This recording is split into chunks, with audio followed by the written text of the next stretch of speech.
এই মুহূর্তে আমি আলোচনা করব একটি নামজারি হয়ে যাওয়ার পরে আপনি কিভাবে এই নামজারিটি ভুল হয়েছে মর্মে সহকারী কমিশনার ভূমি এর কার্যালয়ে একটি আবেদন করবেন। আমার আজকের ইউটিউব চ্যানেলে নামজারি বাতিলের একটি পোস্ট করতে অনেকেই প্রশ্ন করেছেন যে নামজারি বাতিলের আবেদন করতে কি অ্যাডভোকেট লাগে, আমি কি নিজে করতে পারবো, এবং এছাড়াও কিভাবে আবেদন করতে হয়। আবেদন করতে গেলে বিভিন্ন হয়রানির শিকার হয়। আমি এই কারণেই আজকের এই আলোচনাটি আপনাদের মধ্যে রাখছি।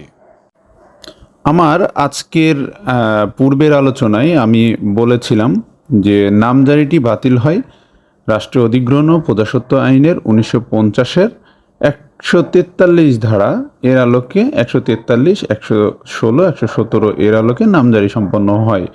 নামজারি সম্পন্ন হওয়ার পরে যদি সেই নামজারিটি ভুল মর্মে আপনার কাছে মনে হয়ে থাকে তবেই না আপনি সহকারী কমিশনার ভূমি এর কার্যালয়ে আবেদন করে থাকেন। দেখুন, আমি আপনাদের মাঝখানে একটি পর্চা উপস্থাপন করছি, একটি নামজারি খতিয়ান উপস্থাপন করছি। নামজারি খতিয়ানের প্রথমেই আমি দেখাচ্ছি যে এই যে দাগের কলামে দেখুন 1, 2, 3, 4, 5টি দাগ আছে। সব মিলিয়ে জমি আছে 22 শতক 92 পয়েন্ট। আপনার কাছে যদি মনে হয়ে থাকে যে এই 22 শতক 92 পয়েন্ট সম্পূর্ণ জমিটি আপনি এর আগে কিনেছেন বা কোনোভাবে আপনার সত্ত্ব আছে, তাহলে আপনাকে করতে হবে কি, আপনি একটি আমি আবেদন দাখিল করব। কিভাবে আপনি আবেদন করবেন তার আগে আরেকটি আপনাদের খতিয়ান দেখাই, যেই খতিয়ানটিতে একই খতিয়ান, যেখানে আপনার মনে হলো যে না আসলে উনি নামজারি করেছে 22 শতক 92, কিন্তু একটি দাগ দেখুন, আমি হলুদ কালারে কালার করেছি 1036 দাগের এগেনস্টে 3 শতক 51 পয়েন্ট জমি। আপনার কাছে মনে হলো যে না আমি শুধুমাত্র 1036 দাগের 3 শতক 51 পয়েন্ট জমি আমি কিনেছি, এখানেই আমার সত্ত্ব আছে, আর বাদ বাকি জমিটুকু যে নামজারি করেছে সে পাবে। তাহলে আপনাকে আবেদন করতে হবে আংশিক বাতিলের। আপনার নামজারি অর্থাৎ সে যা করেছে সবই ঠিক আছে, একটি দাগ ব্যতীত। তাহলে আপনাকে আবেদন করতে হবে জাস্ট আংশিক সংশোধনের জন্য। এবং যদি সম্পূর্ণ হয়ে থাকে, আমি পূর্বের যে পর্চাটা খতিয়ানটি দেখালাম নামজারি খতিয়ান, তাহলে আপনাকে করতে হবে সম্পূর্ণ বাতিলের, অর্থাৎ একজন সহকারী কমিশনার ভূমি মহোদয় সম্পূর্ণ এবং আংশিক তার ক্ষমতা বলে রাষ্ট্রীয় অধিগ্রহণ ও প্রজাস্বত্ব আইন 1950-এর 150 ধারা মতে রিভিউ করে সে দুইটাই করতে পারে, একটি আংশিক সংশোধনও করতে পারে, সম্পূর্ণ সংশোধনও করতে পারে। এখন আমি আপনাদের মাঝখানে উপস্থাপন করব একই ধরনের দুটি আবেদন, যেই আবেদনটি অনেকে বিভিন্ন যারা ভূমি সেবা দিয়ে থাকে, বিভিন্ন প্রতিষ্ঠান খুলেছে বা অনেকে অ্যাডভোকেটের কাছে যান, কিন্তু এইটার বিষয়টি আপনি নিজেই পারবেন যখন আপনি নিজে খুব প্রবলেম ফেস করবেন, সেই মুহূর্তে না আপনি করবেন অন্য কোথাও, অন্য কোনো মানুষের কাছে, অন্য কোনো সেবা সংস্থার কাছে আপনি গিয়ে আবেদন করবেন। এছাড়া আপনি নিজেই পারবেন। আপনাদের একটু আমি উপস্থাপন করি সেই ছবিটি। এছাড়াও বলে রাখি, আসলে আরজির বিষয়টি, আবেদন বা আরজি অর্থাৎ আপনি নামজারি বাতিল করার জন্য যে আবেদনটি দাখিল করছেন সহকারী কমিশনার ভূমি এর আদালতে বা এর কার্যালয়ে, আপনি মনে রাখবেন যে পরবর্তীতে সহকারী কমিশনার ভূমি কিন্তু কোনো কারণে এটা আপনার আবেদনটি বাতিল করতে পারে। পরবর্তীতে আপনাকে বিভিন্ন তার এগেনস্টে আপনাকে আপিল করতে হবে। সেই ক্ষেত্রে আপনাকে যেতে হবে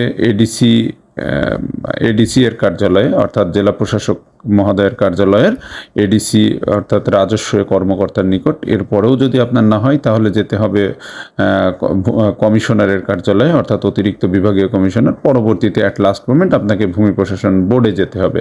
সেই ক্ষেত্রে আপনার আরজি যত ভালো হবে, আবেদন যত ভালো হবে, আপনি সব জায়গায় গিয়ে কিন্তু আপনি ফলাফল পাবেন। অর্থাৎ আবেদনটিই কিন্তু মূল বিষয়, আরজিটিই মূল বিষয়। এখন আমি আপনাদের মাঝখানে দেখাই যে একই আবেদন আপনি দুইভাবে করতে পারেন। দেখুন, প্রথমেই লিখতে হবে এই আরজিতে আপনি কোন আদালতে আবেদন করছেন। আমি কিন্তু দেখেন ছবিতে লেখা আছে বিজ্ঞ সহকারী কমিশনার ভূমি এর আদালত। আমি ডট দিয়ে রেখেছি। এখানে যেই অফিস অর্থাৎ আপনি যেই থানা বা যেই জেলার আন্ডারে আছেন থানা তারপরে জেলা দিতে হবে। এবং রিভিউ মামলা নং এটা অফিস থেকেই বসিয়ে দেয়। আপনি শুধু এভাবে রিভিউ মামলা নং লিখবেন, পরবর্তীতে অফিস এটা করবে।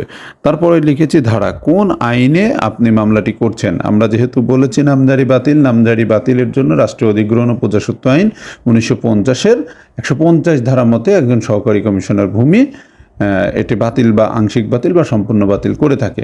তারপরেই দেখেন লিখেছি যে একজন অভিযোগকারী বাদীর নাম ঠিকানা, তারপরে আপনি কার বিরুদ্ধে করছেন অর্থাৎ বিবাদী কে, কোন নামজারির বিরুদ্ধে করছেন অর্থাৎ বনাম লিখে এটা লিখেছি অর্থাৎ সেই বিবাদীর।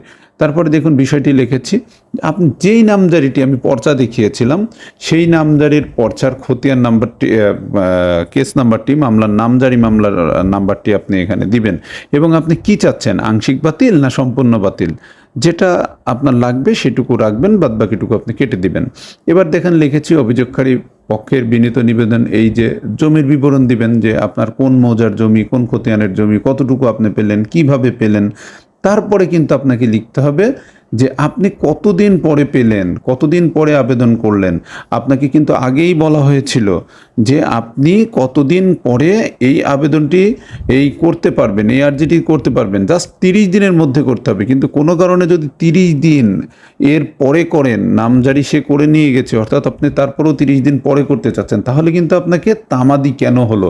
আপনি হয়তো নামজারির সময়ে আপনি জমি সত্ত্ব আছে অথচ আপনি কোনো কারণে নোটিশ পাননি, বা নোটিশ পেলেও আপনি অসুস্থ, বিভিন্ন অসুস্থতার কারণে আসতে পারেননি, বা বিভিন্ন ধরনের বিপদে ছিল, আপনি দেশের বাইরে ছিলেন, আনুষঙ্গিক কিছু হতে পারে। সেই প্রমাণপত্র সহ আপনি বিস্তারিত লিখবেন যে এই কারণে আমার তামাদি হয়েছে। এবং তামাদি আইন 1908-এর 5 ধারা মতে এই যে আপনি প্রবলেমগুলো ফেস করেছেন সেই ফেস করে সেই ফেজের বিষয়গুলো লিখবেন তামাদি মওকুফ করে ন্যায় বিচারের স্বার্থে আমি যেভাবে লিখে দিয়েছি এভাবে লিখবেন। অবশেষে দেখুন লিখেছি বিনীত নিবেদন, আপনার যে আবেদনকারীর নাম ঠিকানা লিখবেন। পরবর্তীতে দেখুন আরেকটি করতে পারবেন একইভাবে, শুধু বরাবর সহকারী কমিশনার ভূমি থানা জেলা, জাস্ট আগেরটার মতোই যেটা বললাম ঠিক সেমভাবেই করবেন। কিন্তু এইটুকু বারবার বলছি, যে আর্জিটা যত ভালো হবে আপনি ভবিষ্যতের চিন্তা করে আপনার আর্জি যত ভালো হবে আপনি তত সুন্দরভাবে সব জায়গায় এটা উপস্থাপন করতে পারবেন। সুতরাং আমার মনে হয়েছে এবং বিশ্বাস হয়েছে যে আপনারা এই সুন্দর করে ড্রাফটটা করতে পারবেন এবং উপস্থাপন করতে পারবেন। আমি আজকে আমার এই আলোচনাতে আপনারা কিভাবে একটি নামজারি বাতিলের আবেদন করবেন সহকারী কমিশনার ভূমি এর কার্যালয়ে সেই বিষয়টি নিয়ে আলোচনা করলাম। সবাই ভালো থাকবেন, আমার জন্য দোয়া করবেন যাতে আমি আরও ভালো ভিডিও নিয়ে ভালো আলোচনা নিয়ে আপনাদের সামনে আসতে পারি। আসসালামু আলাইকুম ওয়া রাহমাতুল্লাহ।